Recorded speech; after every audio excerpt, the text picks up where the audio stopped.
Yep. All right, Matt, let's explain BPI and strength of schedule, Strength of record. strength of record. Let's start with BPI. That's right.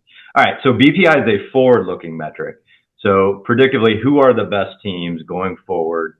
Straight up, it's equivalent. I know it's frowned upon to think about it this way, but it makes sense. It's equivalent to kind of your Vegas point spread. The best teams, it's points above average. So if you had two teams on a neutral court, I don't really care about their records in the past. I care about how are they going to do going forward? Who's going to actually win a game? So generally, you'll see the Vegas favorites near the top of BPI, et cetera. So the actual definition in terms of the points. So for example, Houston right now is 22 points, has 22 points in BPI. That means they're 22 points above an average team on a neutral court on average. So that's what BPI is.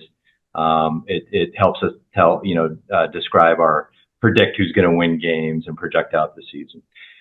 Strength of record, on the other hand, is a backwards looking metric, and it's entirely about your wins and your losses. So it is effectively the chance of achieving your record or better given your schedule. It's all from the perspective of a tournament team. So you have to look at everybody's schedule from the perspective of the same point.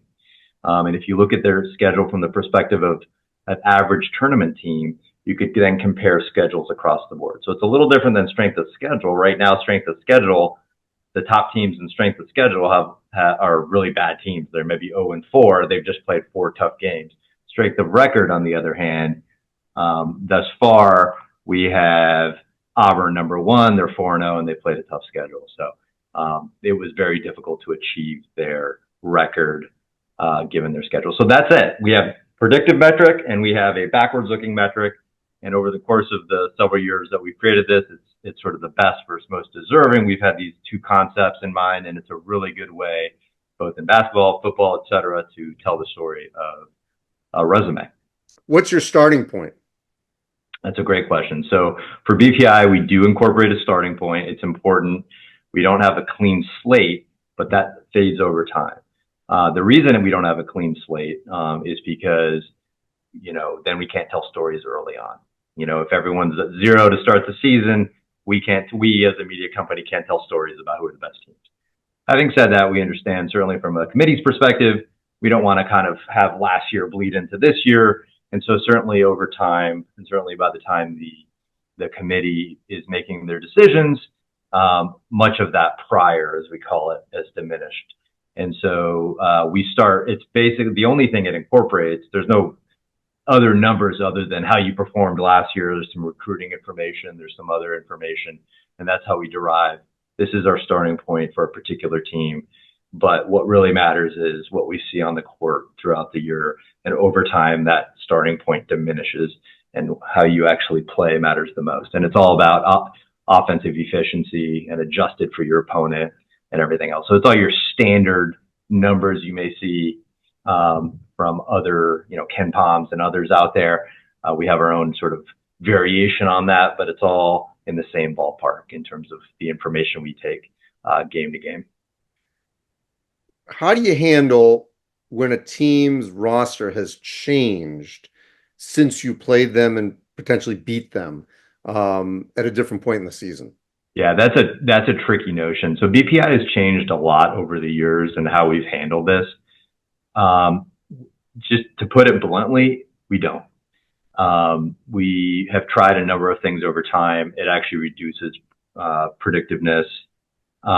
So there is a little bit of a grain of salt that you have to take when there's big injuries that occur. Certainly in some of our other metrics, quarterbacks, for example, are a massive impact. We've tried to do something similar in the past for basketball. A little tricky. We do it for NBA, but not for college. Just lack of data. And we don't want to overcomplicate things. If a team is missing a player and you beat them, and then you go back and look, we're not going to sort of have accounted for that, other than the lack of that player will have affected their BPI. And so that is how it is implicitly taken into account, but we don't explicitly adjust for really impactful players. We just don't do that for college basketball. We don't want to overcomplicate. Forgive me if you said this within that. I just want to make sure I'm clear on with the SOR. Yep. Um, how does the home neutral road factor into that? Yeah, that's a great question. So it factors into that sort of implicitly. So in other words, I mentioned, what's the chance of achieving your record or better?